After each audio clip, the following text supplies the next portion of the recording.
ദൈവനാമത്തിന് മഹത്വമുണ്ടാകട്ടെ. നമുക്ക് ഒരു പ്രാവശ്യം കൂടെ ഒരുമിച്ച് ചേർന്ന് ദൈവവചനത്തിൽ നിന്ന് രക്ഷയെ സംബന്ധിച്ച് കർത്താവായ യേശു ക്രിസ്തുവിൽ കൂടെ ദൈവം നമുക്ക് ദാനമായി നൽകുന്ന രക്ഷയെക്കുറിച്ച് ചിന്തിക്കാം എന്നാണ് വിചാരിക്കുന്നത്. ഇന്ന് ഞാൻ നിങ്ങളോട് പറയാൻ ആഗ്രഹിക്കുന്ന വിഷയം വിശുദ്ധ ജീവിതം അഥവാ വിശുദ്ധീകരണം എന്നതാണ്. വേറെ ഒരു ഭാഷയിലത് പറയുകയാണ് എങ്കിൽ പാപികളായ മനുഷ്യർക്ക് എങ്ങനെയാണ് വിശുദ്ധന്മാരായിട്ട് തീരാൻ സാധിക്കുന്നത്. റോമൻ കത്തോലിക്ക മതത്തിലും മറ്റും വിശുദ്ധന്മാരുണ്ട്. പക്ഷെങ്കിൽ അവരെ ജീവിച്ചിരിക്കുന്ന വിശുദ്ധന്മാരല്ല. അവരെ വിശുദ്ധന്മാരാക്കി പ്രഖ്യാപിക്കുന്നത് മരിച്ചതിന് ശേഷമാണ്.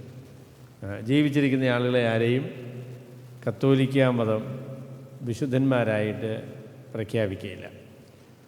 മരിച്ചതിന് ശേഷം അവരുടെ പേരിൽ അത്ഭുതങ്ങൾ നടക്കുന്നു, അങ്ങനെ പ്രത്യേകമായ സ്ഥാനം അവർക്ക് ലഭിച്ചിരിക്കുന്നു എന്നൊക്കെ ചില മുഖാന്തരങ്ങൾ വഴി തെളിയപ്പെടുമ്പോൾ ആണ് അവരെ വിശുദ്ധന്മാരായിട്ട് പ്രഖ്യാപിക്കുന്നത്. പിന്നെ അവർക്ക് മറ്റ് സാധാരണ മനുഷ്യർക്ക് വേണ്ടി മധ്യസ്ഥത കഴിക്കുന്നതിനുമൊക്കെയുള്ള പ്രത്യേക അവകാശവും അതിനോട് ചേർന്ന് ലഭിക്കുന്നതാണ്.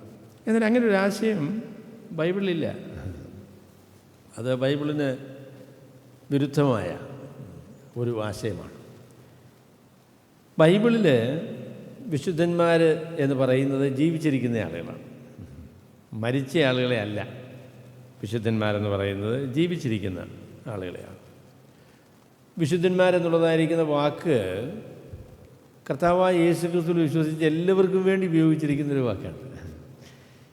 ചില പ്രത്യേക ആളുകൾക്ക് തലയുടെ ചുറ്റും വെളിച്ചമുള്ള പ്രത്യേക കഴിവുകളുള്ള ദൈവവുമായി പ്രത്യേക ബന്ധമുള്ള ആളുകളെ അല്ല വിശുദ്ധന്മാരെന്ന് വിളിക്കുന്നത്. പിന്നെയോ ദൈവത്തിൻ്റെ സുവിശേഷം സ്വീകരിച്ച് കർത്താവായ യേശു ക്രിസ്തുവിൽ വിശ്വസിച്ച് രക്ഷിക്കപ്പെടുന്ന എല്ലാ ദൈവമക്കളെയും ബൈബിള് വിശുദ്ധന്മാർ എന്നാണ് വിളിക്കുന്നത്. ഉദാഹരണത്തിന് കൊരിന്ത്യ ലേഖനം, അതിൻ്റെ 1 കൊരിന്ത്യർ, അതിൻ്റെ 1-ാമത്തെ അധ്യായത്തിൻ്റെ ആദ്യ വാക്യങ്ങൾ വായിച്ചാൽ കൊരിന്ത്യയിലുള്ള വിശ്വാസികളെ അപ്പോസ്തലനായ പൗലോസ് വിളിക്കുന്നത് വിശുദ്ധന്മാർ എന്നാണ്. നമുക്ക് വാക്യം ഒന്ന് വായിക്കാം.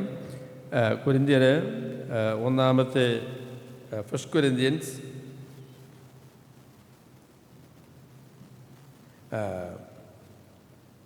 അതിൻ്റെ 1-ാമത്തെ അധ്യായത്തിൻ്റെ 1-ാം വാക്യമാണ് ഞാൻ വായിക്കുന്നത്. 2-ാമത്തെ വാക്യത്തിലാണ് മലയാള പരിഭാഷയിൽ.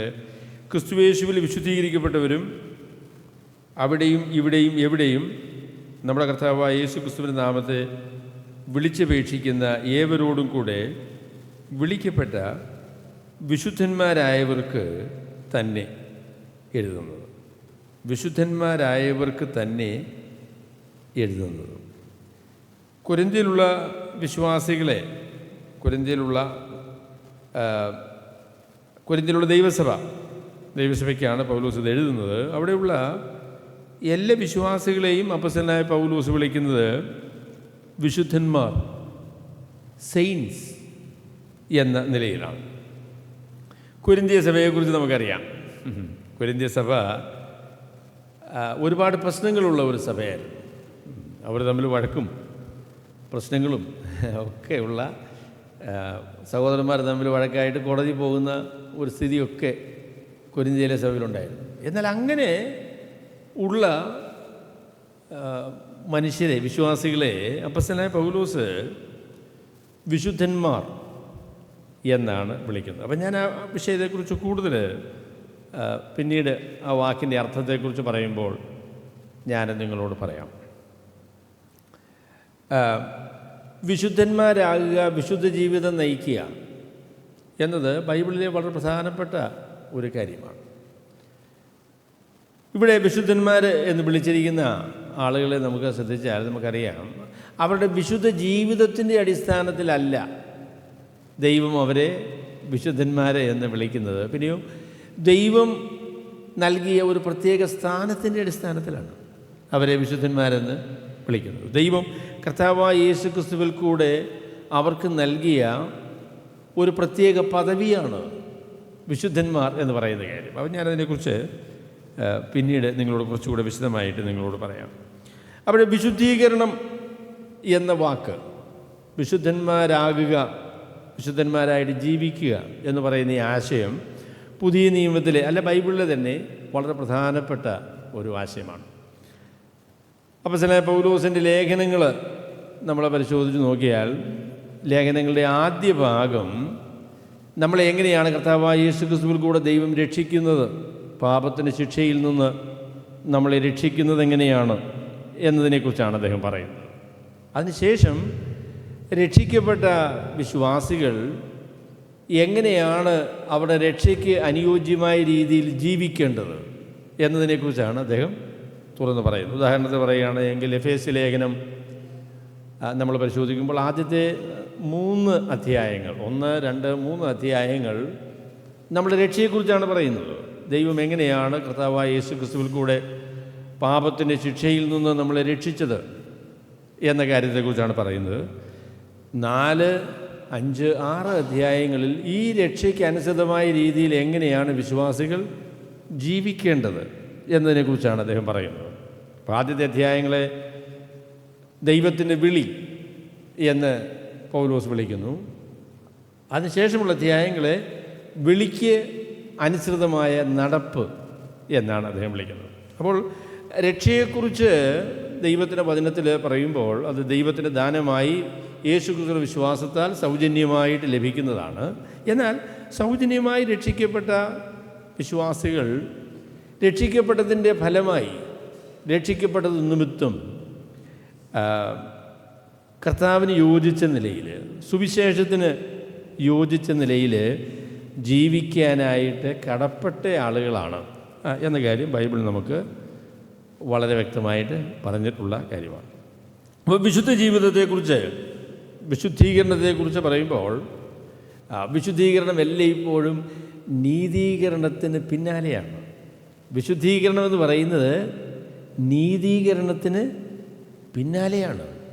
നീതീകരണം എന്നത് കർത്താവായ യേശു ക്രിസ്തുവിൽ ഒരു വ്യക്തി വിശ്വസിക്കുമ്പോൾ യേശു ക്രിസ്തുവിൻ്റെ പാപപരിഹാര ബലിയുടെ അടിസ്ഥാനത്തിൽ ദൈവം ആ വ്യക്തിയുടെ പാപങ്ങളെ ക്ഷമിച്ചു കൊടുക്കുകയും അദ്ദേഹത്തെ കർത്താവായ യേശു ക്രിസ്തുവിൻ്റെ നീതി ആ വ്യക്തിയുടെ പേരിൽ കണക്കിട്ട് നീതിമാനായിട്ട് പ്രഖ്യാപിക്കുകയും ചെയ്യുന്നു എന്നതാണ് നീതീകരണം എന്ന് പറയുന്നത്.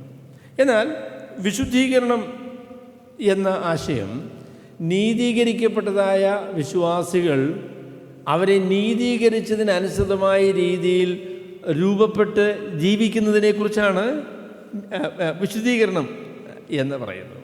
വിശുദ്ധീകരണം എന്നത് നീതീകരണത്തിൻ്റെ ഫലമാണ്, നീതീകരണത്തിന് പിന്നാലെ വരുന്നതാണ്.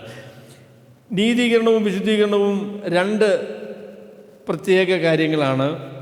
നീതീകരണവും വിശുദ്ധീകരണവും തമ്മിൽ നമ്മളങ്ങനെ കൂട്ടിക്കുഴയ്ക്കാൻ പാടില്ല. എന്നാൽ നീതീകരണത്തെയും വിശുദ്ധീകരണത്തെയും തമ്മിൽ വേർപിരിക്കാനും പറ്റില്ല. ഞാൻ നീതീകരിക്കപ്പെട്ടയാളാണ്, പക്ഷേങ്കിൽ എൻ്റെ ജീവിതത്തിൽ വിശുദ്ധീകരണം ഒന്നുമില്ല എന്ന ഒരു നില ഒരു വിശ്വാസിയെ സംബന്ധിച്ച് വരികയില്ല. നീതീകരണത്തിൻ്റെ അവിഭാജ്യമായ, അനിവാര്യമായ പിന്തുടർച്ചയാണ് വിശുദ്ധീകരണം എന്ന് പറയുന്നത്. വിശുദ്ധീകരണത്തെക്കുറിച്ച് ഒരുപക്ഷെ വിശ്വാസികളുടെ മധ്യത്തിൽ വളരെയധികം ആശയക്കുഴപ്പമുള്ള ഒരു വിഷയമാണ് വിശുദ്ധീകരണം എന്ന് പറയുന്നത്. അപ്പോൾ അതിനെക്കുറിച്ചുള്ള ആദ്യത്തെ ആശയക്കുഴപ്പം ഞാൻ പറയാം, ആദ്യത്തെ പ്രശ്നം പറയാം. പലരെയും സംബന്ധിച്ച് രക്ഷിക്കപ്പെടുന്നതിനേക്കാളും പ്രാധാന്യമുള്ളത് വിശുദ്ധ ജീവിതത്തെക്കുറിച്ച്, വിശുദ്ധ ജീവിതം നയിക്കുക എന്നതിനാണ് എന്ന് ചിന്തിക്കുന്ന ആളുകളുണ്ട്. നമ്മുടെ മധ്യത്തിൽ തന്നെ ഒരാൾ രക്ഷിക്കപ്പെട്ടു എന്ന് പറയുമ്പോൾ അതിനേക്കാൾ പ്രാധാന്യമുള്ള കാര്യം അവൻ എങ്ങനെ കർത്താവിനെ അനുസരിച്ച് പിന്നെ സ്നാനപ്പെട്ട് സഭയിൽ ചേർന്ന് വിശുദ്ധ ജീവിതം നയിച്ച് ഒരു ശിഷ്യനായിട്ട് എങ്ങനെ തീരാൻ പറ്റും, അതിനാണ് കൂടുതൽ പ്രാധാന്യം എന്ന നിലയിൽ സംസാരിക്കുന്ന ആളുകൾ ഉണ്ട്. രക്ഷിക്കപ്പെടുക എന്ന് പറഞ്ഞാൽ അത് വലിയ കാര്യമൊന്നുമില്ല. വിശുദ്ധ ജീവിതം നയിക്കുക, ശിഷ്യന്മാരായി തീരുക എന്ന് പറയുന്നതാണ് ഏറ്റവും പ്രധാനപ്പെട്ട കാര്യം എന്ന് പറയുന്ന ആളുകളുണ്ട്. ശിഷ്യന്മാരാകുക എന്ന് പറയുന്ന പ്രാധാന്യമില്ലാത്ത കാര്യമാണ് എന്ന് ഞാൻ പറഞ്ഞു എന്ന് വിചാരിക്കരുത്. എന്നാൽ രക്ഷിക്കപ്പെട്ടു എന്നുള്ള കാര്യമാണ് ഏറ്റവും പ്രാധാന്യമേറിയ കാര്യം. കർത്താവായ യേശു ക്രിസ്തുവിൻ്റെ പാപപരിഹാര ബലിയുടെ അടിസ്ഥാനത്തിൽ, അതിൻ്റെ ചിലവിൽ ദൈവം നമ്മളെ സൗജന്യമായിട്ട് പാപത്തിൻ്റെ ശിക്ഷയിൽ നിന്ന് നിത്യമായി വിടുവിച്ചിരിക്കുന്നു എന്ന കാര്യമാണ് ഏറ്റവും പ്രാധാന്യമേറിയ കാര്യം. അത് കഴിഞ്ഞിട്ടേ ഉള്ളൂ വിശുദ്ധ ജീവിതത്തെക്കുറിച്ചുള്ള എല്ലാ ചർച്ചയും. രക്ഷിക്കപ്പെട്ടു എന്ന് ഉറപ്പുവരുത്തുന്നതിന് ശേഷം മാത്രമേ ആ ചർച്ച നമുക്ക് നടത്താനായിട്ട് സാധിക്കുകയുള്ളൂ. അതുപോലെ തന്നെ വിശുദ്ധ ജീവിതം എന്നത് രക്ഷയുടെ ഫലമായിട്ട് നമ്മുടെ ജീവിതത്തിൽ വരേണ്ടതായിരിക്കുന്ന കാര്യമാണ്. അല്ലാതെ രക്ഷയിൽ നിന്ന് വേർപിരിച്ച് രക്ഷിക്കപ്പെട്ടു അത് വലിയ കാര്യമില്ല, ഇനി ഞാൻ വിശുദ്ധ ജീവിതം നയിക്കുകയും ഒരു ശിഷ്യനായി തീരുകയും ചെയ്യുക എന്നതാണ് ഏറ്റവും പ്രാധാന്യമേറിയത് എന്ന് ചിന്തിക്കുന്നത് ഒരു അപകടമാണ്. അത് അപകടകരമായ കാര്യമാണ്. ശിഷ്യനാകുക എന്നുള്ളത് പ്രാധാന്യമേറിയ കാര്യമാണ്, എങ്കിലും അത് രക്ഷിക്കപ്പെട്ടതിൻ്റെ ഫലമായിട്ട് സംഭവിക്കുന്ന കാര്യമാണ്. രക്ഷിക്കപ്പെടാത്ത ഒരു വ്യക്തിയെ സംബന്ധിച്ച് ഒരിക്കലും വിശുദ്ധ ജീവിതം, വിശുദ്ധീകരണം എന്ന് പറയുന്ന കാര്യം സാധിക്കുകയില്ല. അപ്പം അതുകൊണ്ട് സുവിശേഷമാണ് ഏറ്റവും പ്രാധാന്യമേറിയ കാര്യം. കർത്താവായ യേശു വിശ്വസിച്ച് രക്ഷിക്കപ്പെടുക എന്നുള്ളതാണ് ഏറ്റവും പ്രാധാന്യമേറിയ കാര്യം. അതിൻ്റെ ഫലമായിട്ടാണ് വിശുദ്ധ ജീവിതം നമുക്ക് നയിക്കാനായിട്ട് സാധിക്കുന്നത്. അപ്പോൾ അത് നമ്മൾ വളരെ ശ്രദ്ധിക്കേണ്ട, അല്ലെങ്കിൽ അതിന് വളരെ ഊന്നൽ കൊടുക്കേണ്ട ഒരു വിഷയമാണ്. രണ്ടാമത് ഉള്ള ഒരു വീഴ്ച അല്ലെങ്കിൽ ഒരു ആശയം എന്ന് പറയുന്നത്, രക്ഷിക്കപ്പെടുക, നീതീകരിക്കപ്പെടുക എന്ന് പറയുന്നത് ദൈവം ചെയ്യുന്ന കാര്യമാണ്. പക്ഷേങ്കിൽ വിശുദ്ധീകരിക്കപ്പെടുക എന്ന് പറയുന്നത് നമ്മളുടെ ഉത്തരവാദിത്വമാണ് എന്ന ഒരു ഡൈക്കോട്ടമി. ആ നിലയിൽ നീതീകരണത്തെയും വിശുദ്ധീകരണത്തെയും രണ്ടായി വിഭജിക്കുന്ന, അല്ലെങ്കിൽ രണ്ട് രീതികളിലാണ് ഇത് നടക്കുന്നത് എന്ന് ചിന്തിക്കുന്ന അബദ്ധത്തെക്കുറിച്ചാണ് ഞാൻ പറയാൻ ആഗ്രഹിക്കുന്നത്. നീതീകരിക്കപ്പെടുന്നത് എങ്ങനെയാണ്? അത് സൗജന്യമായിട്ട്. വിശുദ്ധീകരിക്കപ്പെടുന്നത് എങ്ങനെയാണ്? അത് അനുസരണത്തിൻ്റെയും സമർപ്പണത്തിൻ്റെയും ഒക്കെ ഫലമായിട്ട് നമ്മൾ നേടിയെടുക്കുന്ന ഒരു കാര്യമാണ് വിശുദ്ധീകരണം എന്നാണ് പലരും അതിനെക്കുറിച്ച് വിചാരിക്കുന്നത്. എന്നാൽ നീതീകരണവും വിശുദ്ധീകരണവും ദൈവത്തിൻ്റെ ദാനമായി, ദൈവത്തിൻ്റെ പ്രവർത്തനമായിട്ട് നമുക്ക് ലഭിക്കുന്ന കാര്യമാണ്. സ്വയമായിട്ട് അധ്വാനിച്ച് നമുക്ക് ആർക്കും വിശുദ്ധന്മാരായി തീരാനായിട്ട് സാധിക്കുകയില്ല. നമുക്കതിനുള്ളതായിരിക്കുന്ന കരുത്തില്ല. നമുക്ക്, ഞാനതിനെക്കുറിച്ച് വിശുദ്ധീകരണത്തിൻ്റെ രണ്ടാമത്തെ ഭാഗത്തെക്കുറിച്ച് പറയുമ്പോൾ ഞാൻ നിങ്ങളോട് പറയാം. വിശുദ്ധീകരണം എന്ന് പറയുന്നത് നീതീകരണത്തെ പോലെ തന്നെ ദൈവത്തിൻ്റെ പ്രവൃത്തിയാണ്. വിശുദ്ധന്മാരായി നമ്മളെ തീർക്കുന്നത്, വിശുദ്ധ ജീവിതത്തിൽ നമ്മളെ പ്രാപ്തിപ്പെടുത്തുന്നത് അത് ദൈവത്തിൻ്റെ പരിശുദ്ധാത്മാവാണ്. ദൈവം തന്നെയാണ് ചെയ്യുന്നത്. വിശുദ്ധ ജീവിതത്തെക്കുറിച്ച് പറയുന്ന വേദഭാഗങ്ങൾ വായിച്ചാൽ നമുക്കത് മനസ്സിലാക്കാനായിട്ട് സാധിക്കും. നമ്മൾ ഫിലിപ്പ് ലേഖനം 1-ാമത്തെ അധ്യായത്തിൻ്റെ 6-ാം വാക്യത്തിലല്ലേ പറയുന്നത്, നിങ്ങൾ നല്ല വേലയെ ആരംഭിച്ചവൻ കർത്താവായ യേശു ക്രിസ്തുവിൻ്റെ നാളോളം അതിനെ തികയ്ക്കും എന്ന് ഞാൻ ഉറപ്പായി വിശ്വസിച്ചിരിക്കുന്നു എന്ന് അപ്പോസ്തലനായ പൗലോസ് വിശുദ്ധ ജീവിതത്തെക്കുറിച്ച് പറയുന്നുണ്ട്. അവിടെ നല്ല വേലയെ ആരംഭിച്ച, പാപത്തിൻ്റെ ശിക്ഷയിൽ നിന്ന് നമ്മളെ രക്ഷിച്ച് ദൈവത്തോടുള്ള ബന്ധം നമുക്ക് സാധിപ്പിച്ചു തന്ന ദൈവം തന്നെയാണ് ആ രക്ഷയുടെ വേല പൂർത്തീകരിക്കുന്നത്. നമ്മുടെ ജീവിതത്തിൽ രക്ഷയുടെ പ്രവൃത്തി പൂർത്തീകരിക്കുന്നതും ദൈവം തന്നെയാണ്. അത് ഒന്ന് ദൈവം ചെയ്യുന്നു, മറ്റേത് ഞാൻ ചെയ്യുന്നു എന്ന നിലയിൽ ചിന്തിക്കുന്നത് അപകടകരമായ ഒരു കാര്യമാണ്. പലപ്പോഴും ആ ഒരു നിലയിലാണ് പലരും ചിന്തിക്കുന്നത്. വിശുദ്ധ ജീവിതം എന്ന് പറയുന്നത് ഞാൻ ചെയ്യുന്നത്, പിന്നെ എന്നെ രക്ഷിച്ചു എന്ന് പറയുന്നത് ദൈവം ചെയ്തത്. അങ്ങനെ ഒരു രണ്ട് നിലയിൽ ആ വിഷയത്തെ കാണാനായിട്ട് സാധിക്കുകയില്ല. വിശുദ്ധീകരണത്തിലും നീതീകരണത്തിലും നമ്മളുടെ പങ്ക് എന്ന് പറയുന്നത് വ്യത്യാസമാണ് എന്നുള്ളത് ശരിയാണ്. എന്നാൽ ഇത് രണ്ട് ദൈവത്തിൻ്റെ പ്രവൃത്തി തന്നെയാണ്. അതിനെക്കുറിച്ച് എഫേസ്യ ലേഖനം 2-ാമത്തെ അധ്യായത്തിൻ്റെ 9-10 വാക്യങ്ങളിൽ നമ്മൾ വായിക്കുമ്പോൾ, സൽപ്രവൃത്തികൾക്കായിട്ട് നാം ക്രിസ്തുയേശുവിൽ സൃഷ്ടിക്കപ്പെട്ടവരാകുന്നു, നാം അതിൽ നടക്കേണ്ടതിന് ദൈവം അത് മുന്നൊരുക്കിയിരിക്കുന്നു എന്നാണ് പറഞ്ഞിരിക്കുന്നത്. അപ്പോൾ സൽപ്രവൃത്തികൾ ചെയ്യുക, സൽപ്രവൃത്തികൾ നമ്മുടെ ജീവിതത്തിൽ പുറപ്പെടുവിക്കുക എന്ന് പറയുന്നത് ദൈവത്തിൻ്റെ പ്രവൃത്തിയാണ്. അതിനായിട്ട് നമ്മളെ സൃഷ്ടിച്ചതാണ്, അതിനായിട്ട് നമ്മളെ പ്രാപ്തിപ്പെടുത്തിയതാണ്. സൽപ്രവൃത്തികൾ ദൈവം ഒരുക്കുന്നതാണ്, ദൈവം തന്നെയാണത് ചെയ്യുന്നത്, അല്ലെങ്കിൽ ചെയ്യാനുള്ള കരുത്ത് നമുക്ക് തരുന്നത് എന്ന് ദൈവത്തിൻ്റെ വചനം വായിക്കുമ്പോൾ നമുക്ക് മനസ്സിലാക്കാനായിട്ട് സാധിക്കും. അവിടെ വിശുദ്ധ ജീവിതം എന്ന് പറയുന്നത് മനുഷ്യരുടെ ഉത്തരവാദിത്തമായി മനുഷ്യർ ചെയ്യുന്ന വിശ്വാസികൾ അനുസരണത്തിൻ്റെയും സമർപ്പണത്തിൻ്റെയും ഫലമായിട്ട് അവർ പുറപ്പെടുവിക്കുന്ന മനുഷ്യരുടെ അധ്വാനത്തിൻ്റെ ഫലമായിട്ട് ലഭിക്കുന്നൊരു കാര്യമാണ് എന്ന് ചിന്തിക്കുന്ന ആളുകൾ ഉണ്ട്. അത് തെറ്റായ ആശയമാണ്. കാരണം നമ്മുടെ ജീവിതത്തിൽ എന്ത് ചെയ്യാനും നമ്മളെ പ്രാപ്തിപ്പെടുത്തുന്നത് ദൈവം തന്നെയാണ്. അപ്പോൾ നമ്മുടെ ജീവിതത്തിലെ രൂപാന്തരം, നമ്മുടെ ജീവിതത്തിലെ വ്യതിയാനങ്ങൾ, നമ്മുടെ ജീവിതത്തിൽ നാം ചെയ്യുന്ന സൽപ്രവൃത്തികൾ, ഇതൊക്കെ ദൈവത്തിൻ്റെ പരിശുദ്ധാത്മാവ് നമ്മുടെ ജീവിതത്തിൽ ചെയ്യുന്ന പ്രവൃത്തികളായിട്ട് വരുമ്പോഴാണ് അത് സത്യസന്ധമായിരിക്കുന്ന വിശുദ്ധീകരണമായിട്ട് തീരുന്നത്. അല്ലെങ്കിൽ അത് ലീഗലിസമാണ്, അല്ലെങ്കിൽ അത് അതിനെക്കുറിച്ച് പറയുമ്പോൾ അത് ഒരു പെർഫോമൻസാണ്. അത് നമ്മൾ തന്നെ പ്രവൃത്തിയായിട്ട് തീരുന്നുവെങ്കിൽ അതൊരു സ്വയനീതിയാണ്. അത് ദൈവം ചെയ്യുന്ന കാര്യമായിരിക്കും. എന്നാൽ അതിനോട് ചേർത്ത് നമ്മൾ പറയേണ്ട കാര്യമുണ്ട്, നമ്മളുടെ അനുസരണവും സമർപ്പണവും ശ്രദ്ധയും ഒക്കെ വിശുദ്ധ ജീവിതത്തിൽ അനിവാര്യമായ കാര്യം തന്നെയാണ്, അതിന് സംശയമൊന്നുമില്ല. എന്നാൽ വിശുദ്ധ ജീവിതം എൻ്റെ സമർപ്പണം കൊണ്ടാണ്, എൻ്റെ അനുസരണം കൊണ്ടാണ്, ഞാനാണ് വിശുദ്ധ ജീവിതത്തിൻ്റെ കാരണം എന്ന നിലയിൽ വിശുദ്ധ ജീവിതത്തെക്കുറിച്ച് ചിന്തിക്കുന്നത് ദൈവവചനത്തിൽ ചേരുന്ന കാര്യമല്ല. കാരണം രക്ഷയുടെ തുടക്കം മുതൽ അവസാനം വരെ അതിൻ്റെ എല്ലാ ക്രമീകരണങ്ങളും ദൈവം തന്നെയാണ് ചെയ്തിരിക്കുന്നത്. അത് ദൈവത്തിൻ്റെ പരിശുദ്ധാത്മാവാണ് എല്ലാ സൽപ്രവൃത്തികൾക്കും, എല്ലാ രൂപാന്തരത്തിനും, എല്ലാ വ്യതിയാനത്തിനും നമ്മളെ പ്രാപ്തിപ്പെടുത്തുന്നത് ദൈവത്തിൻ്റെ പരിശുദ്ധാത്മാവാണ്. അതുകൊണ്ട് നീതീകരണം ദൈവത്തിൻ്റേത്, വിശുദ്ധീകരണം എൻ്റേത് എന്ന നിലയിൽ ചിന്തിക്കുന്നത് അപകടകരമായ കാര്യമാണ്. മൂന്നാമത് വിശുദ്ധീകരണത്തെക്കുറിച്ച് പറയുമ്പോൾ പറയാൻ കഴിയുന്ന ഒരു കാര്യം, വിശുദ്ധ ജീവിതം എന്നത് ഒരു രണ്ടാമത്തെ കാര്യമായി എന്ന് പറഞ്ഞാൽ, രക്ഷിക്കപ്പെടുമ്പോഴുള്ള ദൈവകൃപ കൊണ്ട് വിശുദ്ധ ജീവിതം നയിക്കാനായിട്ട് സാധിക്കുകയില്ല.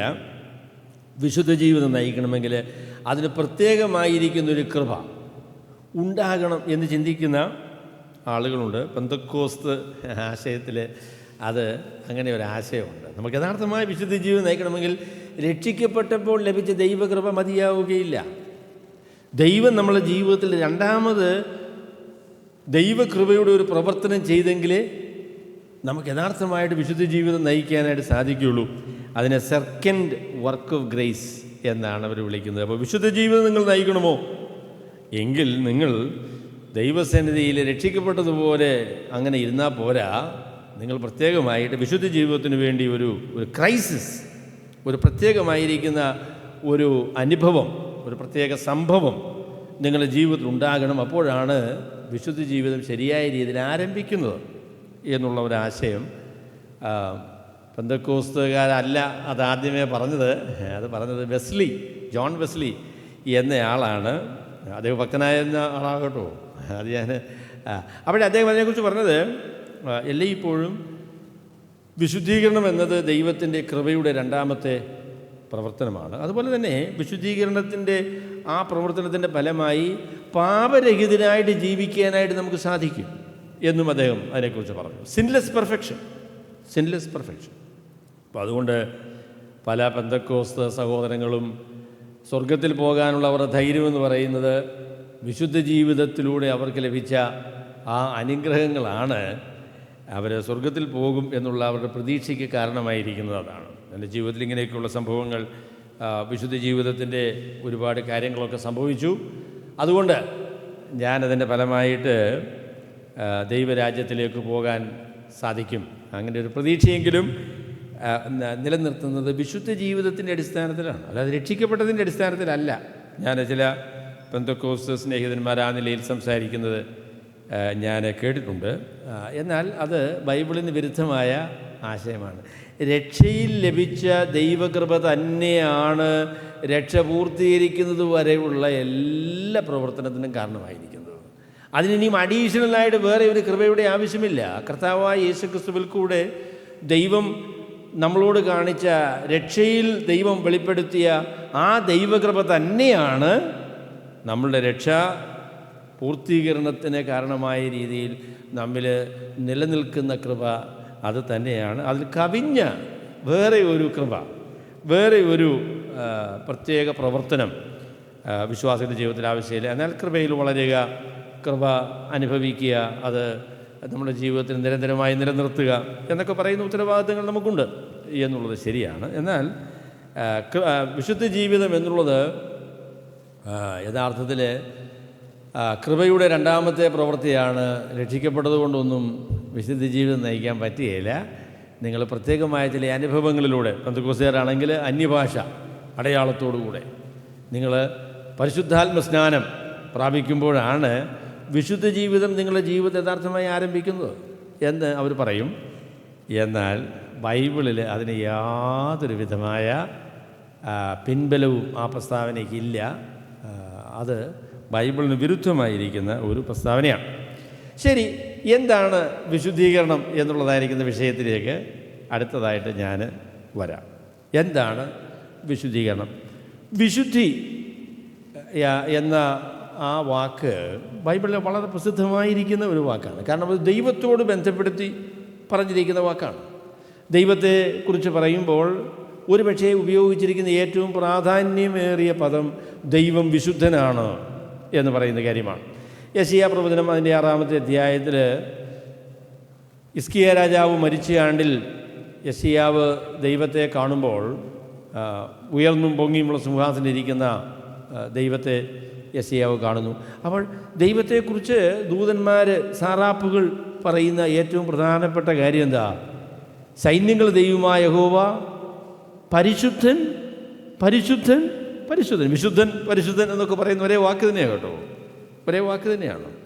അപ്പോൾ ദൈവം വിശുദ്ധനാണ്, ദൈവം പരിശുദ്ധനാണ് എന്ന കാര്യമാണ് ദൈവത്തെക്കുറിച്ചുള്ള ഏറ്റവും പ്രധാനപ്പെട്ട പ്രസ്താവന.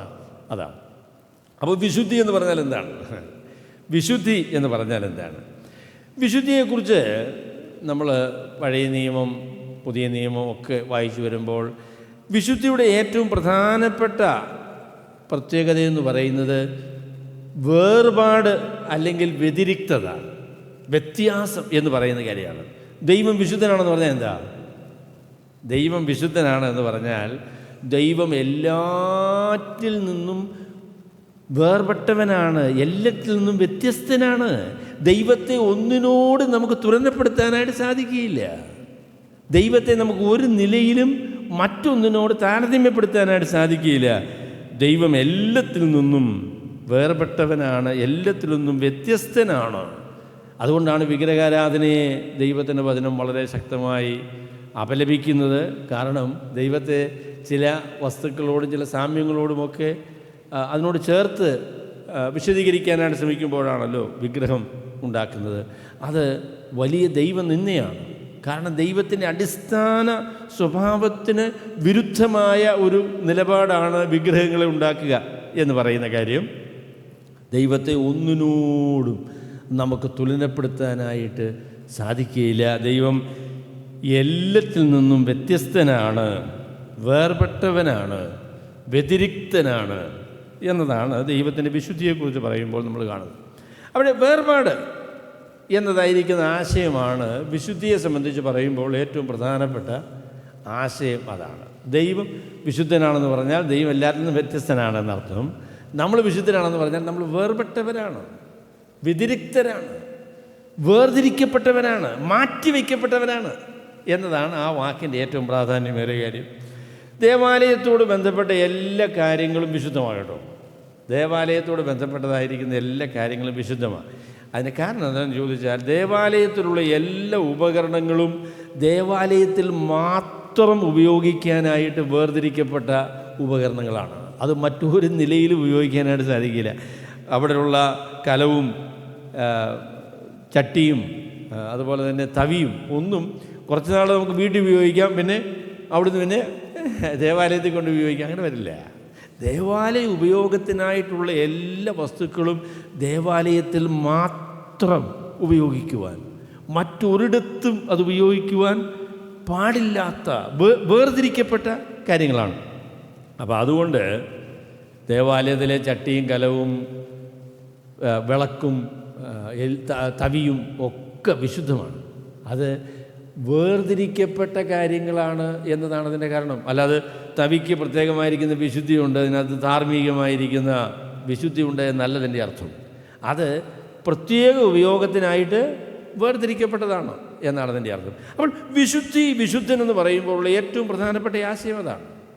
നാം വേർതിരിക്കപ്പെട്ടവരാണ്, നമ്മൾ വിശുദ്ധരാണ് എന്ന് പറയുമ്പോൾ അതിൻ്റെ ഏറ്റവും പ്രധാനപ്പെട്ട അടിസ്ഥാന അർത്ഥം എന്ന് പറയുന്നത് കർത്താവായ യേശുക്രിസ്തുവിൽ വിശ്വസിച്ചവരെ ദൈവം കർത്താവിന് വേണ്ടി മാത്രമായിട്ട് വേർതിരിച്ചിരിക്കുന്നു. അതാണ് വിശുദ്ധനാണ് എന്ന് പറയുന്നതിൻ്റെ അർത്ഥം. അതാണ് ഭാര്യ ഭർത്തൃബന്ധം. ഭാര്യ ഭർത്താവിന് വേണ്ടി വേർതിരിക്കും, അവൾ വിശുദ്ധയാണ് എന്ന് പറയുമ്പോൾ അതിൻ്റെ അർത്ഥം ഭർത്താവിന് വേണ്ടി മാത്രമായിട്ട് വേർതിരിക്കപ്പെട്ടയാളാണ്. അതുപോലെ തന്നെ ഭർത്താവ് ഭാര്യയ്ക്ക് വേണ്ടി മാത്രം വേർതിരിക്കപ്പെട്ട വ്യക്തിയാണ്. അപ്പോൾ ആ നിലയിൽ അവരുടെ ബന്ധം വിശുദ്ധമാണ്. മറ്റൊരു നിലയിലുമുള്ള ബന്ധത്തിന് അവർക്ക് അനുവാദമില്ല. അങ്ങനെയുള്ള ബന്ധങ്ങളെല്ലാം വളരെ മാരകമായ പാപമാണ്, പ്രശ്നമാണ് എന്ന് നമുക്കറിയാം. അപ്പോൾ അതുകൊണ്ട് നമ്മൾ വിശുദ്ധന്മാരാണ് എന്ന് പറഞ്ഞാൽ അതിൻ്റെ അടിസ്ഥാനപരമായിരിക്കുന്ന അർത്ഥം നമുക്ക് പാപമൊന്നുമില്ല എന്നല്ല, പിന്നെയോ ദൈവം കർത്താവായ യേശുക്രിസ്തുവിൽ വിശ്വസിക്കുന്നവരെ കർത്താവിന് വേണ്ടി, ദൈവത്തിനു വേണ്ടി മാത്രമായിട്ട് മാറ്റിവെക്കുന്നു. ആ നിലയിലുള്ള നിസ്തുല്യമായ ഒരു ബന്ധം ദൈവം നമുക്ക് തരുന്നു എന്നതാണ് വിശുദ്ധന്മാരാണ് എന്ന് പറഞ്ഞാൽ അതിൻ്റെ ഏറ്റവും പ്രധാനപ്പെട്ട അർത്ഥം അതാണ്. അതിനെക്കുറിച്ച് ഡേവിഡ് പീറ്റേഴ്സൺ എന്ന് പറയുന്ന ഒരു പണ്ഡിതൻ അതിനെക്കുറിച്ച് പറയുന്നത് പൊസസ്ഡ് ബൈ ഗോഡ്. ദൈവം നമ്മെ സ്വന്തമാക്കിയിരിക്കുന്നു, നാം ദൈവത്തിൻ്റെ വകയാണ്, ദൈവത്തിന് വേണ്ടി പ്രത്യേകമായി വേർതിരിക്കപ്പെട്ടവരാണ്, ദൈവം നമ്മളുടെ മേൽ പ്രത്യേകമായിരിക്കുന്നൊരു അവകാശവാദം അല്ലെങ്കിൽ അങ്ങനെയുള്ളൊരു അവകാശം സ്ഥാപിച്ചിരിക്കുന്നു എന്നതാണ് വിശുദ്ധന്മാരാണ് എന്ന് പറയുന്നതിൻ്റെ ഏറ്റവും പ്രധാനപ്പെട്ട അർത്ഥം അതാണ്. രക്ഷിക്കപ്പെട്ട എല്ലാ ദൈവമക്കളും കർത്താവായ യേശുക്രിസ്തുവിന് വേണ്ടി മാറ്റിവെക്കപ്പെട്ടവരാണ്. അവർ കർത്താവിനെ വിട്ട് ദൈവത്തിൻ്റെ ഇഷ്ടത്തിന് വിരുദ്ധമായി പ്രവർത്തിക്കുവാൻ അനുവാദമുള്ള ആളുകളല്ല. ഒരു ഭാര്യ ഭർത്താവിന് വേണ്ടി മാറ്റി വയ്ക്കപ്പെട്ടയാളാണ് എന്ന് പറയുന്നത് പോലെ ഒരു വിശ്വാസി കർത്താവായ യേശുക്രിസ്തുവിന് വേണ്ടി മാറ്റിവെക്കപ്പെട്ടയാളാണ്. അതുകൊണ്ട് വിവാഹവും ക്രിസ്തീയ ജീവിതവും അത് അന്യോന്യം ചിത്രങ്ങളാണല്ലേ. വിവാഹം എന്ന് പറയുന്നത് ക്രിസ്തീയ ജീവിതത്തിൻ്റെ ഒരു ചിത്രമാണ്. നിങ്ങളുടെ ഹൃദയം ഉപായത്താൽ ഹൗവയെ പാമ്പ് ചതിച്ചതുപോലെ നിങ്ങൾ കർത്താവായ യേശുക്രിസ്തുവിനോടുള്ള ഏകാഗ്രതയും നിർമ്മലതയും വിട്ട് നിങ്ങളുടെ ഹൃദയം വഷളായി പോകുമോ എന്ന് ഞാൻ ഭയപ്പെടുന്നു എന്ന് പൗലോസ് പറയുന്നുണ്ട്. അപ്പോൾ നമ്മുടെ ഹൃദയം വഷളായി പോകുവാനായിട്ട് പാടില്ല. നമ്മുടെ ഹൃദയത്തിലെ ഏറ്റവും പ്രാധാന്യമേറിയ ചിന്ത ഞാൻ കർത്താവിൻ്റെ വകയാണ്, കർത്താവിന് വേണ്ടി മാറ്റിവെക്കപ്പെട്ട ആളാണ്, കർത്താവിൻ്റെ ഉപയോഗത്തിനായി, കർത്താവിൻ്റെ ഇഷ്ടത്തിന് നിർവഹണത്തിനായിട്ടാണ് ദൈവം എന്നെ തിരഞ്ഞെടുത്തിരിക്കുന്നത് എന്നുള്ള ബോധമാണ് വിശുദ്ധ ജീവിതത്തിൻ്റെ ഏറ്റവും പ്രാധാന്യമേറിയ കാര്യം. അതാണ് അങ്ങനെ ഒരു നിരന്തരമായ ബോധ്യം, ചിന്ത, ആ നിലയിലുള്ള ഒരു കാഴ്ചപ്പാട് നമുക്കുണ്ട് എങ്കിൽ അത് വിശുദ്ധ ജീവിതത്തിന് വളരെ സഹായകരമായിരിക്കുന്ന കാര്യമാണ്. അപ്പോൾ എന്ത് പറഞ്ഞാലും നമ്മൾ പറയും അത് കർത്താവിന് ചേരുന്ന കാര്യമല്ല, എനിക്കത് ചെയ്യാൻ പറ്റില്ല. കാരണം ഞാൻ കർത്താവിന് വേണ്ടി മാറ്റി വയ്ക്കപ്പെട്ട ഒരാളാണ്. കർത്താവുമായിട്ട് ആ നിലയിലുള്ളൊരു ബന്ധമാണ് എനിക്കുള്ളത്. കർത്താവിനെ സ്വന്തമാക്കിയതാണ്. I am possessed by God. ദൈവത്തോട് എനിക്ക് ആ നിലയിലുള്ളൊരു ബന്ധമാണുള്ളത്. അപ്പോൾ അതുകൊണ്ട് എനിക്ക് ഈ ലോകത്തിൻ്റെ രീതികളനുസരിച്ചും പാപത്തിൻ്റെ വഴികളിലും ഒന്നും പോകാനായിട്ട് സാധിക്കത്തില്ല. അതിന് കാരണം ദൈവത്തോട് എനിക്കുള്ള ആ നിസ്തുല്യമായ ബന്ധമാണ് എന്ന് നമുക്കതിനെക്കുറിച്ച് പറയാം. അപ്പോൾ ആ നിലയിലാണ് വിശ്വാസികൾ വിശുദ്ധന്മാരായിരിക്കുന്നത്. വിശ്വാസികളെ വിശുദ്ധന്മാരെന്ന് വിളിക്കാനുള്ള കാരണം അവർ ദൈവത്തിന് വേണ്ടി വേർതിരിക്കപ്പെട്ട ആളുകളാണ്, ദൈവത്തിനായിട്ട് മാറ്റിവെക്കപ്പെട്ട ആളുകളാണ്. അതുകൊണ്ട് പാപികളായി ജീവിച്ച, പാപികളായിരുന്ന മനുഷ്യരെ കർത്താവായ യേശുക്രിസ്തുവിൽ വിശ്വസിക്കുമ്പോൾ അവർക്ക് ദൈവത്തോട് ലഭിക്കുന്ന നിസ്തുല്യമായ ബന്ധമാണ് അവരെ വിശുദ്ധന്മാരാക്കി തീർക്കുന്നത്. അവർക്ക് നിസ്തുല്യമായൊരു ബന്ധം ദൈവത്തോട് കർത്താവായ യേശുക്രിസ്തു മുഖാന്തരം ദൈവം നൽകുന്നു. അത് ദൈവം എൻ്റെ സ്വന്തമാണ്, കർത്താവായ യേശുക്രിസ്തു എൻ്റെ വകയാണ്, അല്ലെങ്കിൽ കർത്താവായ യേശുക്രിസ്തുവിൻ്റെ വകയാണ് ഞാൻ എന്നുള്ളതായിരിക്കുന്ന ആ ബന്ധമാണ് വിശുദ്ധൻ എന്നുള്ളതായിരിക്കുന്ന വാക്കിൻ്റെ ഏറ്റവും പ്രധാനപ്പെട്ട അർത്ഥം എന്ന് പറയുന്നത് അതാണ്. അപ്പോൾ ഞാൻ വിശുദ്ധനാണ്, ഞാൻ വിശുദ്ധയാണ് എന്ന് പറഞ്ഞാൽ കർത്താവായ യേശുക്രിസ്തുവിലുള്ള വിശ്വാസത്താൽ ദൈവവുമായിട്ട് നിസ്തുല്യമായിരിക്കുന്ന ഒരു ബന്ധം ദൈവം എനിക്ക് തന്നിരിക്കുന്നു.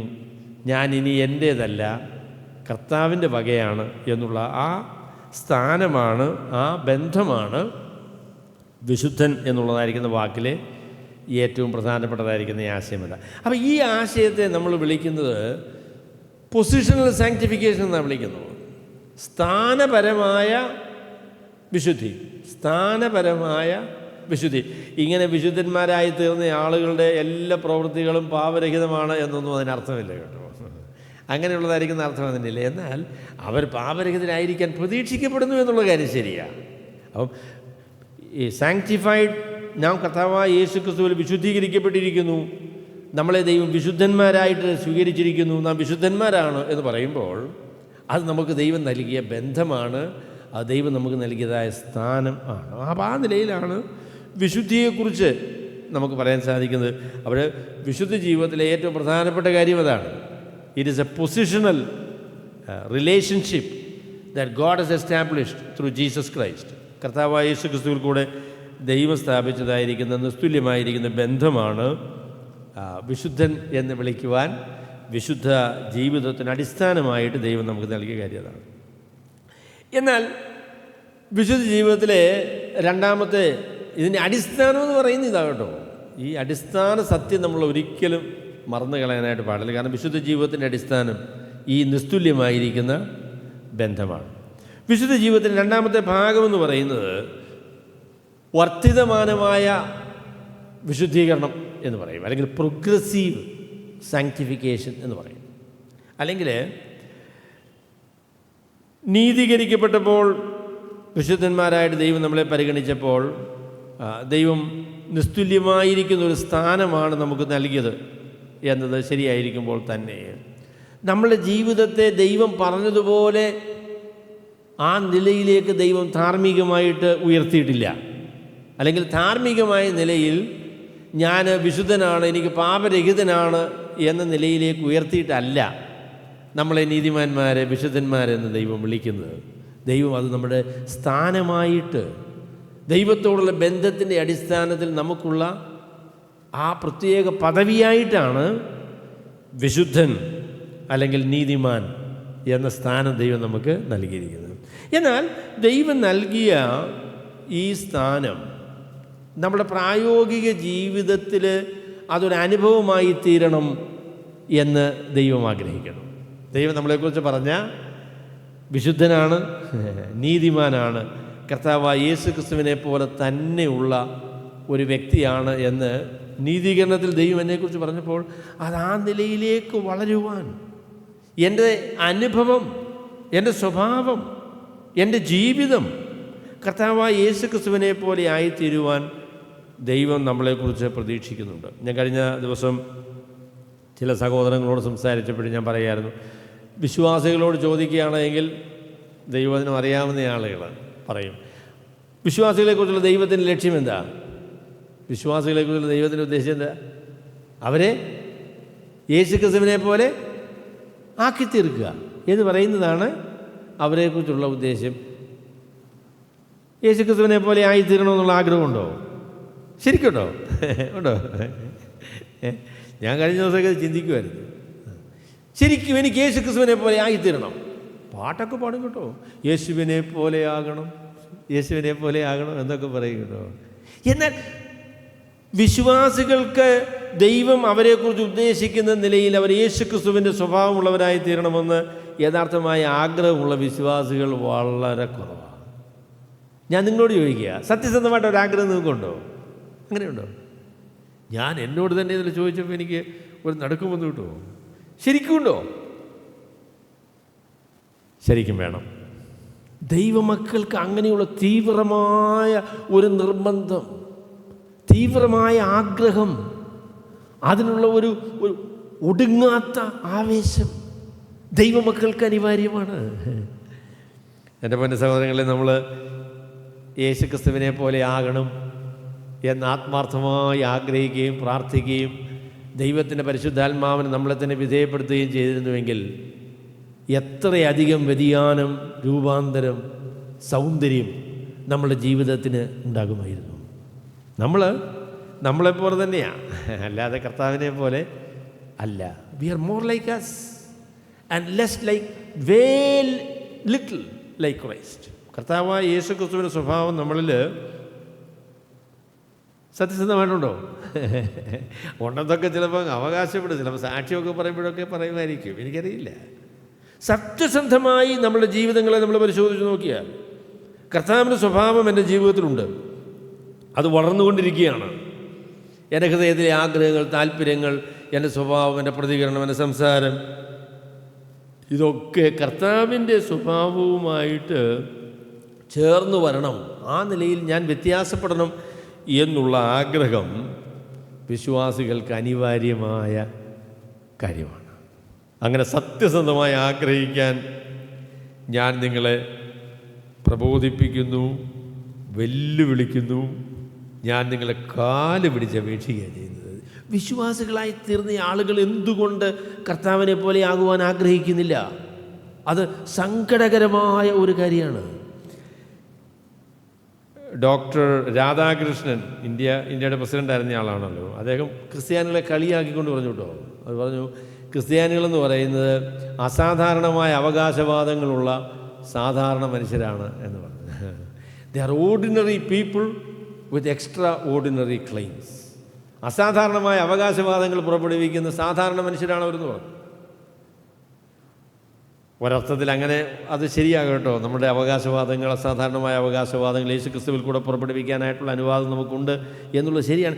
എന്നാൽ നമ്മുടെ ജീവിതം കർത്താവിന് അനുയോജ്യമായ രീതിയിൽ വ്യത്യാസപ്പെടണം, രൂപാന്തരപ്പെടണം എന്നുള്ള ഒരു തീവ്രമായ ആഗ്രഹം നമുക്ക് അനിവാര്യമാണ്. അപ്പോൾ പ്രോഗ്രസീവ് സാങ്ക്ടിഫിക്കേഷൻ, തുടർമാനമായ വിശുദ്ധീകരണം എന്ന് പറയുന്നത് ദൈവത്തിൻ്റെ പരിശുദ്ധാത്മാവ് ദൈവത്തിൻ്റെ വചനം ഉപയോഗിച്ച് നമ്മുടെ ജീവിതങ്ങളെ വ്യത്യാസപ്പെടുത്തി, സ്വഭാവങ്ങളെ വ്യത്യാസപ്പെടുത്തി കർത്താവായ യേശു ക്രിസ്തുവിനോട് അനുരൂപരാക്കി തീർക്കുന്ന ദൈവത്തിൻ്റെ പരിശുദ്ധാത്മാവ് തുടർമാനമായ പ്രവർത്തനത്തെയാണ് നമ്മളെന്ന് പറയുന്നത് വിശുദ്ധീകരണം എന്ന് പറയുന്നത്. പ്രോഗ്രസീവ് സാങ്ക്ടിഫിക്കേഷൻ, തുടർമാനമായ വിശുദ്ധീകരണം എന്ന് പറയുന്നത് ദൈവത്തിൻ്റെ വചനം, ദൈവത്തിൻ്റെ പരിശുദ്ധാത്മാവ് ഉപയോഗിച്ച് നമ്മളുടെ ജീവിതങ്ങളെ, സ്വഭാവങ്ങളെ, ആഗ്രഹങ്ങളെ, താല്പര്യങ്ങളെ ഒക്കെ വ്യത്യാസപ്പെടുത്തി കർത്താവിൻ്റെ സ്വഭാവത്തോട് അനുരൂപമായ രീതിയിൽ നമ്മളെ വ്യത്യാസപ്പെടുത്തുന്ന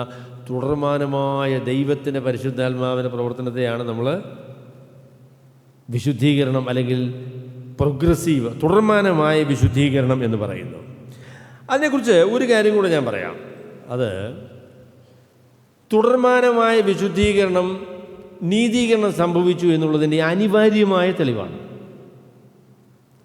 തുടർമാനമായ വിശുദ്ധീകരണം എന്നത് നീതീകരണം ലഭിച്ചു, അല്ലെങ്കിൽ ഞാനൊരു വിശുദ്ധനായി ദൈവം എന്നെ അംഗീകരിച്ചു എന്നതിൻ്റെ അനിവാര്യമായ തെളിവാണ്. വിശുദ്ധീകരണമില്ലാതെ നീതീകരണം സംഭവിച്ചിട്ടില്ല. നീതീകരണം സംഭവിച്ചുവെങ്കിൽ അതിൻ്റെ തീർച്ചയായ ഏറ്റവും വ്യക്തമായ ഫലം എന്നത് വിശുദ്ധ ജീവിതത്തിന് വേണ്ടിയുള്ള ആഗ്രഹവും വിശുദ്ധ ജീവിതത്തിൻ്റെ വഴികളിൽ കൂടെയുള്ള നമ്മുടെ പുരോഗതിയും ആണ്. വിശുദ്ധ ജീവിതം ഇല്ലാത്തൊരു വ്യക്തിക്ക് അവൻ രക്ഷിക്കപ്പെട്ടവനാണ് എന്ന ഉറപ്പ് നൽകാനായിട്ട് സാധിക്കുകയില്ല.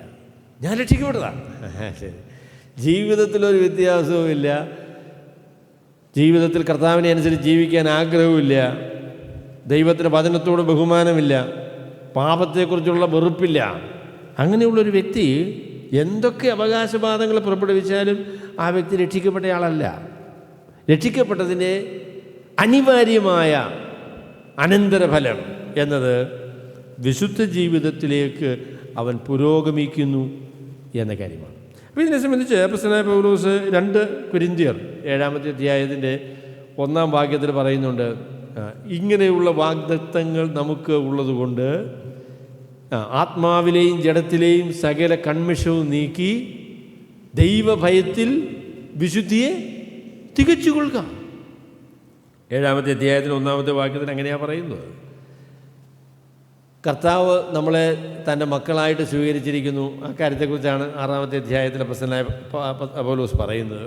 അപ്പോൾ ഈ വാഗ്ദത്തങ്ങളൊക്കെ നമുക്ക് നൽകി നമ്മളെ വിശുദ്ധന്മാരായിട്ട് കർത്താവ് സ്വീകരിച്ചിരിക്കുന്നു. തൻ്റെ വകയായിട്ട് നമ്മളെ വേർതിരിച്ചിരിക്കുന്നു. അപ്പോൾ അതുകൊണ്ട് അനിവാര്യമായി നമ്മുടെ ജീവിതത്തിൽ സംഭവിക്കേണ്ട കാര്യം എന്നത് അതിനനുസൃതമായ രീതിയിൽ ആത്മാവിലെയും ജഡത്തിലെയും സകല മാലിന്യങ്ങളും നീക്കി ദൈവഭയത്തിൽ വിശുദ്ധിയെ തികയ്ക്കുവാനുള്ള വ്യഗ്രത, അതിനായുള്ള ആഗ്രഹം, തീരുമാനം, ആ നിലയിലുള്ള സമർപ്പണം നമുക്ക് അനിവാര്യമാണ് എന്നാണ് ദൈവത്തിന് വചനം പറയുന്നത്. ഇത് നാം ആഗ്രഹിക്കുന്നു, നാം പ്രവർത്തിക്കുന്നു എന്നുള്ളത് കൊണ്ട് നമ്മുടെ പ്രവർത്തനത്തിൻ്റെയും ആഗ്രഹത്തിൻ്റെയും മാത്രം ഫലമാണ് എന്നല്ല ദൈവത്തിൻ്റെ വചനം പറയുന്നത്. ദൈവത്തിൻ്റെ പരിശുദ്ധാത്മാവിൻ്റെ പ്രവർത്തനമാണ്. ദൈവത്തിൻ്റെ പരിശുദ്ധാത്മാവിന് മാത്രമേ നമ്മളെ വ്യത്യാസപ്പെടുത്താനായിട്ട് സാധിക്കുകയുള്ളൂ. എന്നാൽ ഈ വ്യതിയാനവും രൂപാന്തരവും ഒന്നും യാന്ത്രികമായി സംഭവിക്കുന്നതല്ല. അത് നമ്മളുടെ ആഗ്രഹത്തിൻ്റെയും സമർപ്പണത്തിൻ്റെയും തീരുമാനത്തിൻ്റെയും ഫലമായിട്ട് തന്നെയാണ് ദൈവം നമ്മുടെ ജീവിതങ്ങൾ വരുത്താനായിട്ട് ആഗ്രഹിക്കുന്നത്. അപ്പോൾ അതുകൊണ്ട് ഇന്ന് വൈകിട്ട് നിങ്ങൾ ബുദ്ധിമുട്ടി ഈ വചനം കേൾക്കാനായിട്ട് വന്നിരിക്കുകയാണ്.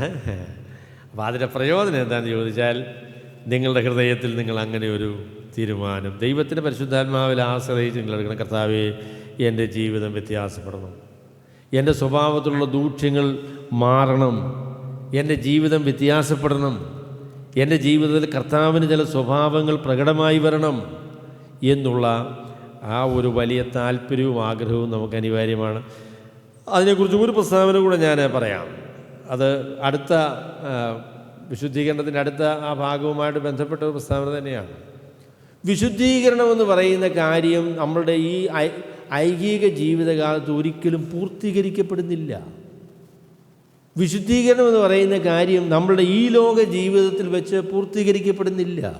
നാം എത്ര വിശുദ്ധന്മാരാണ് എന്ന നില വന്നാലും പിന്നെയും വളർച്ചയ്ക്കും വ്യതിയാനത്തിനും രൂപാന്തരത്തിനുമുള്ള അവസരങ്ങൾ പിന്നെയും ധാരാളം ശേഷിക്കുകയാണ്. അപ്പം അതാണ് ക്രിസ്തീയ ജീവിതത്തിൻ്റെ ഒരു വലിയ അനുഗ്രഹം എന്ന് പറയുന്നതാ. ക്രിസ്തീയ ജീവിതത്തിൽ കുറച്ച് വളർന്നു കഴിഞ്ഞപ്പോൾ നമ്മൾ എന്ത് ചെയ്യും? ഇനി മതിയായി, ഇതിൽ കൂടുതലൊന്നും ഇല്ല. അത് വലിയ അപകടമാണ്. നമ്മുടെ ക്രിസ്തീയ ജീവിതത്തിൽ, ഈ ലോക ജീവിതത്തിൽ എത്രയധികം വിശുദ്ധനായാലും ആ വിശുദ്ധി പൂർണ്ണമാകുന്നില്ല.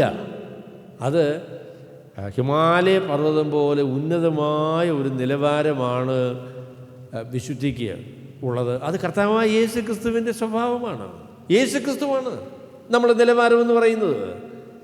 യേശു ക്രിസ്തുവിനെ പോലെ ആയി എന്ന് പറയാനായിട്ട് ആരെക്കൊണ്ടും സാധിക്കുകയില്ല. കഴിഞ്ഞ പ്രാവശ്യം ഞാനതിനെക്കുറിച്ച് പറഞ്ഞപ്പോൾ ചില ആളുകൾക്കൊക്കെ ഒരു നടുക്കമായി. അപ്പോൾ അത് ഞാൻ വീണ്ടും പറയുന്നില്ല. എങ്കിലും എത്ര വിശുദ്ധനായിരിക്കുന്നയാളാണ് എന്ന് പറഞ്ഞാലും കർത്താവുമായിട്ട് തുലനപ്പെടുത്തുമ്പോൾ അദ്ദേഹം മൈലുകൾ കർത്താവിൽ നിന്ന് അകലെയാണ് എന്ന് പറയേണ്ടതായിട്ട് വരും. അതുകൊണ്ട് നിരന്തരമായി രൂപാന്തരത്തിനുള്ള ആവശ്യമുണ്ട്. അപ്പോൾ അതിനോട് ചേർത്ത് പറയാൻ പറ്റുന്ന കാര്യം എന്താണെന്ന് ചോദിച്ചാൽ, ക്രിസ്തീയ ജീവിതത്തിൻ്റെ വിജയം പൂർണ്ണതയല്ല, പുരോഗതിയാണ്. The success of Christian life is not perfection, but progress.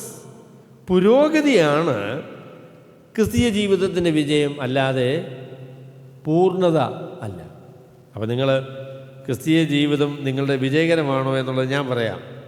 എൻ്റെ ക്രിസ്തീയ ജീവിതം വിജയമാണെന്നുള്ള കാര്യം ഞാൻ പറയാം. എങ്ങനെ അറിയുന്നത് എങ്ങനെയാണെന്നറിയാമോ? കഴിഞ്ഞ ആഴ്ചയേക്കാളും ഈ ആഴ്ച ഞാൻ കൂടുതൽ ഭക്തനാണ് എങ്കിൽ ഞാൻ വിജയകരമായൊരു ക്രിസ്തീയ ജീവിതമാണ് നയിക്കുന്നത്. കഴിഞ്ഞ വർഷത്തേക്കാളും അധികം ഞാൻ ഈ വർഷം ഭക്തനാണ്. കഴിഞ്ഞ വർഷത്തേക്കാളും കൂടുതൽ ബൈബിൾ എനിക്കറിയാം. കഴിഞ്ഞ വർഷത്തേക്കാളും കൂടുതൽ ഞാൻ പ്രാർത്ഥിക്കുന്നയാളാണ്. കഴിഞ്ഞ വർഷത്തേക്കാളും കൂടുതൽ ഞാൻ ദൈവവചനം പറയുന്നയാളാണ്. കഴിഞ്ഞ വർഷത്തേക്കാളും സുവിശേഷ വേലയിൽ എനിക്ക് താല്പര്യമുണ്ട്. കഴിഞ്ഞ വർഷത്തേക്കാളും എൻ്റെ സ്വഭാവം വ്യത്യാസപ്പെട്ടു എന്ന് നിങ്ങൾക്ക് സത്യസന്ധമായി പറയാൻ സാധിക്കുമെങ്കിൽ നിങ്ങളുടെ ക്രിസ്തീയ ജീവിതം വിജയമാണ്. ചിലർ പറയുമല്ലോ, കീഴോട്ടാണ് വളരുന്നതെന്ന് പറയും. നമ്മളുടെ പല വിശ്വാസികളെ, ഞാനും അതിൽ കുറ്റക്കാരനാണ്, ഞാൻ സമ്മതിക്കുന്നു. നോക്കുമ്പോൾ ഒരുപാട് കാലമായല്ലോ വിശ്വാസികളായിട്ട്. എന്ത് വ്യത്യാസമാണുള്ളത്? വളരുന്ന കീഴോട്ട് വളരുക. ഇതെന്തൊരു പരിപാടിയാ? ക്രിസ്തീയ ജീവിതത്തിൻ്റെ വിജയം പൂർണ്ണതയല്ല, പുരോഗതിയാണ്. അതുകൊണ്ട് നമ്മുടെ ജീവിതത്തെ സംബന്ധിച്ചുള്ള നമ്മുടെ ഏറ്റവും വലിയ ആഗ്രഹം എന്ന് പറയുന്നത്, കർത്താവേ, ഇന്നലേക്കാളും അധികം ഇന്ന് മെച്ചമായിട്ട് ജീവിക്കാൻ സാധിക്കണം, ഇന്നത്തേക്കാളും അധികം നാളെ, അതിനേക്കാളും മെച്ചമായിട്ടാണ് അടുത്ത ദിവസം. ആ നിലയിലുള്ള ഒരു ഒരു നിർബന്ധം, ആ നിലയിലുള്ള ഒരു ക്രമീകരണം, അങ്ങനെയുള്ളതായിരിക്കുന്ന ഒരു ആഗ്രഹം, അങ്ങനെയുള്ളൊരു ശ്രദ്ധ ക്രിസ്തീയ ജീവിതത്തിൽ നമുക്ക് ആവശ്യമാണ്. ആ നിലയിൽ മറ്റാരെയും നിങ്ങൾ പരീക്ഷിക്കാൻ പോകണ്ട, മറ്റാരെയും നിങ്ങൾ വിലയിരുത്താനും പോകണ്ട. നിങ്ങളുടെ ജീവിതങ്ങളെ തന്നെ വിലയിരുത്തിയാൽ മതി. എൻ്റെ ജീവിതത്തെ ഞാൻ വിലയിരുത്തിയാൽ മതി.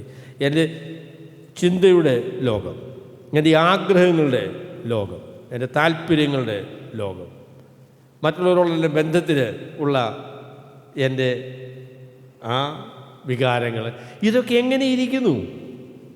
കയ്പ്, വെറുപ്പ്, അസൂയ, ദ്രവ്യാഗ്രഹം, ഈ പറയുന്ന കാര്യങ്ങളൊക്കെ എൻ്റെ ജീവിതത്തിൽ ഏത് നിലയിലാണ്? കുറയുകയാണോ കൂടുകയാണോ? അത് നമ്മൾ നിരന്തരമായി നമ്മളെ പരിശോധിക്കേണ്ട ആവശ്യമാണ്. നിങ്ങൾ വിശ്വാസത്തിൽ തന്നെയായിരിക്കുന്നുവോ എന്ന് നിങ്ങളെ തന്നെ പരിശോധിക്കണം എന്ന് അപ്പോസ്തലനായ പൗലോസ് നമ്മളോട് പറയുന്നുണ്ട്. അപ്പോൾ തുടർമാനമായ വർദ്ധിതമാനമായ വിശുദ്ധീകരണം, വർദ്ധിച്ചു വരുന്ന തുടർമാനമായി വ്യതിയാനപ്പെടുന്ന, മെച്ചപ്പെടുന്ന ഒരു ക്രിസ്തീയ ജീവിതം, ഒരു വിശുദ്ധ ജീവിതം ദൈവം നമ്മിൽ നിന്ന് പ്രതീക്ഷിക്കുന്നുണ്ട്. അപ്പം അതുകൊണ്ട് അറിവിലും അനുസരണത്തിലും സമർപ്പണത്തിലും സ്വഭാവത്തിലും ഇടപാടുകളിലും ഒക്കെ ദൈവഹിതപ്രകാരമുള്ള പുരോഗതി ദൈവം നമ്മിൽ നിന്ന് പ്രതീക്ഷിക്കുന്നു. അതാണ് വിജയകരമായ ക്രിസ്തീയ ജീവിതം എന്ന് പറയുന്നത്. അപ്പോൾ ആദ്യത്തെ വിശുദ്ധ ജീവിതത്തിൻ്റെ ഭാഗമെന്ന് പറയുന്നത് സ്ഥാനപരമായ വിശുദ്ധിയാകുന്നു. സ്ഥാനപരമായ പൊസിഷണൽ സാങ്ക്ടിഫിക്കേഷൻ. രണ്ടാമത്തെ ഭാഗമെന്ന് പറയുന്നത് പ്രോഗ്രസീവ് സാങ്ക്ടിഫിക്കേഷൻ, വർദ്ധിതമാനമായി തുടർമാനമായി വർദ്ധിക്കുന്ന വിശുദ്ധി.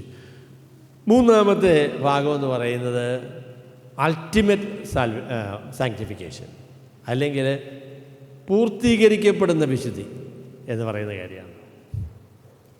ദി അൾട്ടിമേറ്റ് സാങ്ക്ടിഫിക്കേഷൻ ഈ ലോക ജീവിതത്തിൽ വെച്ചാൽ സംഭവിക്കില്ല. നമ്മളുടെ സ്ഥാനവും അനുഭവവും ഒരുപോലെയാകുന്ന, നിങ്ങൾ കർത്താവിനെ പോലെയാണ് എന്ന് ദൈവം പറഞ്ഞപ്പോഴാണ് നമ്മൾ വിശുദ്ധന്മാരായിട്ട് പ്രഖ്യാപിക്കപ്പെട്ടത്. ആ നിലയിലാണ് ദൈവം നമ്മളെ അംഗീകരിച്ചത്. എന്നാൽ സ്ഥാനമാണ്, അത് അനുഭവമല്ല.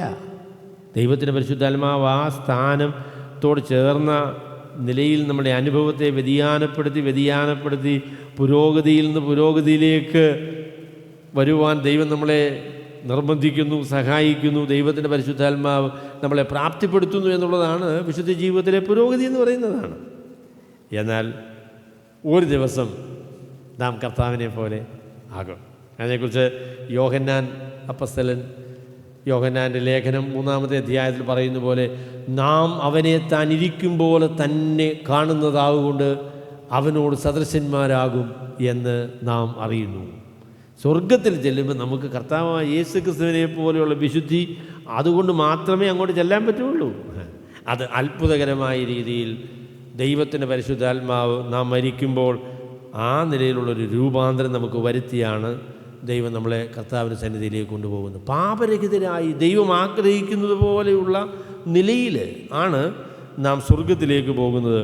അപ്പോൾ നമ്മളുടെ ആത്യന്തികമായ ആ വിശുദ്ധീകരണം എന്ന് പറയുന്നത് മരണത്തോടു കൂടെയാണ്, അല്ലെങ്കിൽ കർത്താവായ യേശു ക്രിസ്തുവിൻ്റെ രണ്ടാമത്തെ വരവോടെ. മരണത്തിൽ സംഭവിക്കുമ്പോൾ നമ്മുടെ ആത്മാവ് കർത്താവിൻ്റെ അടുക്കിലേക്ക് പോകും, നമ്മുടെ ശരീരം ആത്മാവിൽ നിന്ന് വേർപെട്ട് ഈ ഭൂമിയിൽ ആണല്ലോ. അപ്പോൾ പുനരുത്ഥാനത്തിലാണ് അത് പൂർണ്ണമായിട്ട് നിവർത്തിക്കപ്പെടുന്നത്. എന്നാൽ മരിക്കുമ്പോൾ സ്വർഗത്തിലേക്ക് പോകുന്ന രക്ഷിക്കപ്പെട്ട ദൈവമക്കളുടെ ആത്മാവ് ആ മരണത്തിന് സമയത്ത് തന്നെ ദൈവത്തിൻ്റെ പരിശുദ്ധാത്മാവ് ആ ആത്മാവിനെ ശുദ്ധീകരിച്ച് കർത്താവിൻ്റെ സ്വഭാവത്തോട് അനുരൂപമായി തീരത്തക്ക രീതിയിൽ ആ ഒരു നിലയിലേക്ക് രൂപാന്തരപ്പെടുത്തിയാണ് നമ്മളെ സ്വർഗത്തിലേക്ക് കൊണ്ടുപോകുന്നത്. അല്ല സ്വർഗത്തിലേക്ക് കൊണ്ടുപോകാനായിട്ട് സാധിക്കുകയില്ല. അപ്പോൾ നമ്മൾ പ്രതീക്ഷിച്ചതുപോലെ, പ്രത്യാശ വെച്ചതുപോലെ, ആഗ്രഹിക്കുന്നത് പോലെ ഒരു ദിവസം നമ്മളായിത്തീരും എന്ന ഉറപ്പാണ് ദൈവത്തിൻ്റെ വചനം നമുക്ക് നൽകുന്നത്. That is the ultimate sanctification. കർത്താവിനെ പോലെ നമ്മെ ആക്കി തരുന്ന, അതിനെ നമ്മൾ ഗ്ലോറിഫിക്കേഷൻ എന്ന് വിളിക്കാറുണ്ട്, തേജസ്കരണം എന്ന് വിളിക്കാറുണ്ട്. അപ്പോൾ കർത്താവായ യേശു ക്രിസ്തുവിനെ പോലെ നമ്മളായിത്തീരും. അപ്പോൾ അതിനെക്കുറിച്ച് ഒരു കാര്യം കൂടെ പറഞ്ഞാൽ അവസാനിപ്പിക്കാം. വർത്തമാന കാലത്ത് നീതീകരണത്തിൽ നമ്മൾ തുല്യരാകണം. നാം തുല്യമായി നീതീകരിക്കപ്പെട്ട ആളുകളാണ്. എന്നാൽ നമ്മളുടെ വർദ്ധിതമാനമായ പ്രോഗ്രസീവ് സാങ്ക്ടിഫിക്കേഷനിൽ നമുക്ക് വ്യത്യാസമുണ്ട്. പലരും പല തലങ്ങളിലാണ് എത്തി നിൽക്കുന്നത്, പല തലങ്ങളിലാണ്. ദൈവകൃപയിൽ ആശ്രയിച്ച് നമ്മുടെ ജീവിതത്തിൽ ദൈവത്തിൻ്റെ പരിശുദ്ധാത്മാവിനാൽ വരുത്തുന്ന ഈ വ്യതിയാനമാണ് നമ്മുടെ ജീവിതത്തെ യഥാർത്ഥത്തിൽ ഫലപ്രദമാക്കുന്നത്, വിജയകരമാക്കുന്നത്. ദൈവസന്നിധിയിൽ നമ്മളുടെ പ്രവർത്തനങ്ങൾ വിജയകരമാക്കുന്നത് ആ വിശുദ്ധ ജീവിതത്തിലുള്ള പുരോഗതിയാണ് അതിന് കാരണമായിരിക്കുന്നത്.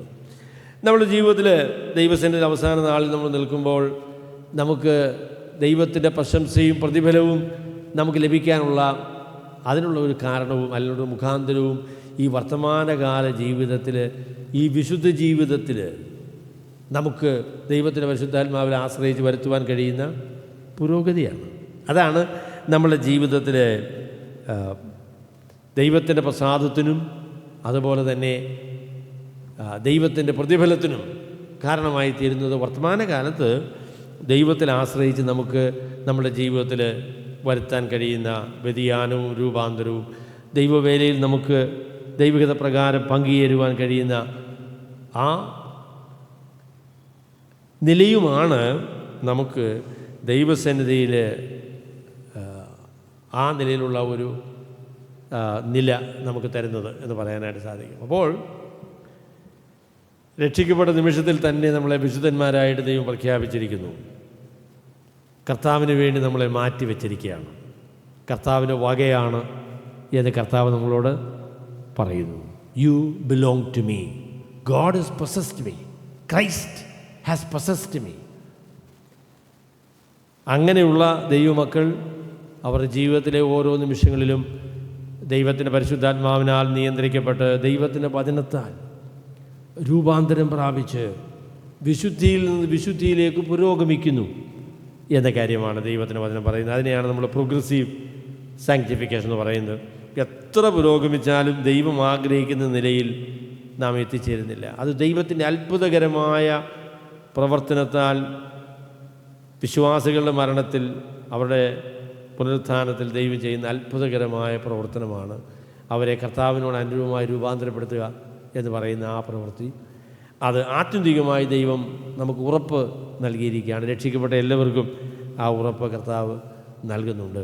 അപ്പോൾ അതുകൊണ്ട് ഈ വർത്തമാനകാലത്ത് കർത്താവിനെ അനുസരിച്ച് ദൈവകൃപയിൽ ആശ്രയിച്ച് ദൈവത്തിന് പ്രയോജനമുള്ളവരായി ജീവിതം ധന്യമായി തീരത്തക്കവണ്ണം നമുക്ക് നമ്മെ തന്നെ ദൈവകരങ്ങളിൽ ഏൽപ്പിച്ച് ഭക്തിയോടും ഭയത്തോടും കൂടെ ജീവിക്കാം. ദൈവം അതിനായിട്ട് നമ്മളെ സഹായിക്കുമാറാണ്.